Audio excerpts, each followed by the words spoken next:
Let me take you back to my very first NCSY regional Shabbaton. I was in the 7th grade and I had no idea what to expect. I made a few new friends, most of whose names I could not tell you now. I sang, I danced, and I had a good time. But that is not what sticks out in my mind today. After Shabbos, we gathered into shul and had a pizza/pajama party. This is when I mentioned, in passing, to Rabbi Kleinberg, the director of the Shabbaton, that for the first time in 5 years I had said the entire benching. At the time, it hadn't felt like such a big deal. But the next morning, during the closing speech of the weekend, Rabbi Kleinberg told my story. It was short, sweet, and to the point. He didn't even use my name. But he closed by saying, a place where someone can come and say the benching for the first time in 5 years, that is what NCSY is. 2.5 years later, halfway around the world, I relearned what it meant.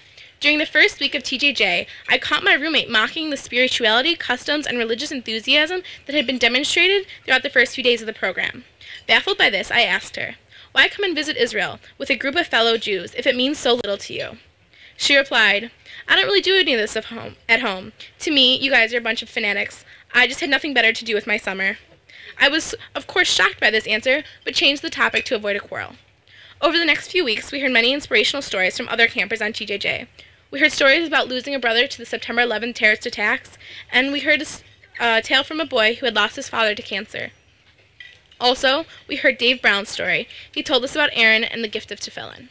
For those who don't know, Dave's best friend, Aaron Haley, a member of the NCSY Central East Regional Board, had fundraised so that Dave could have his own pair of tefillin. Aaron had asked fellow NCSYers for donations to help in his efforts. Eventually, in a moving ceremony, Aaron presented Dave with a brand new set of tefillin. But by the time the story was told on NCSY, Aaron had been diagnosed with cancer. On TJJ. Since then, he has passed away, and our region has lost a very dear friend and an amazing person. Of course, this story affected us all very greatly, but no one more than my roommate. She approached me on the last Shabbos of the trip and told me how significantly the story had changed her. She said that now she understood what the religious enthusiasm was for, and how Dave's story had motivated her to pray for one of the very first times in her life. But not just Davin. She said the entire Shemona Esrei for the first time in Aaron's honor. At that moment, I thought to myself, wow, this is what being a Jew means. This is what NCSY is. Then a group of boys got their first pair of tzitzis on Yarchei Kallah. Alan Abitan, referenced earlier, a fellow TJJer, famously said, now, when I'm wearing my tzitzis in school every day and people come up to me and ask, Alan, what are those? I can say, they're freaking seat.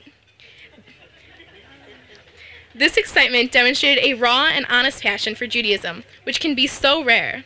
These are the reasons why NCSY strives to provide us with the opportunity to say the benching, to wear tefillin, tzitzis, or yarmulkes, light the Shabbos candles, and learn, so that we are able to mold our passion into knowledge, dedication, and love for Yiddishkeit. NCSY is the opportunity to change your life. It is the opportunity to learn and to develop Jewish values, become more spiritual, and the opportunity to make amazing new friends. It is up to us whether we want to sit around and watch or get excited and dive in. Personally, NCSY has changed my life. In one junior Shabbaton, 6 senior conventions, and one inspiring spiritual journey throughout Israel, NCSY has given me a place where I can live and learn, dream and experience, and all together grow in Judaism. So who gave me the opportunity to change?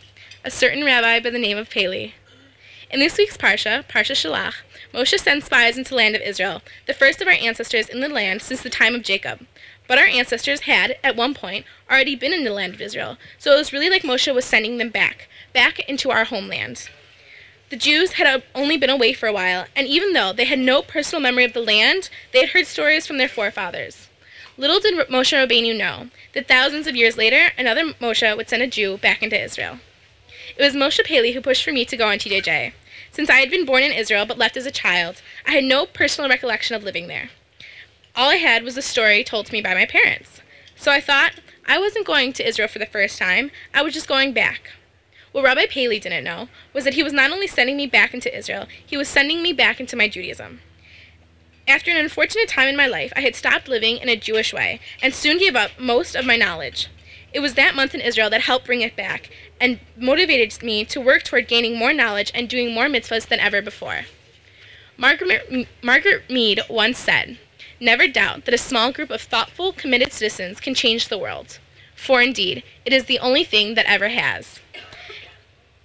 Rabbi Paley, Rabbi Friedman, and many others are the thoughtful, and they are committed to not only changing the world, but changing each of our individual worlds as well. They are determined to do whatever it takes, from Shabbatones to scholarships, to give us the opportunities that we need to succeed and to grow. Their small group is, of course, NCSY. Thank you. Awesome student. Congratulations. Great job.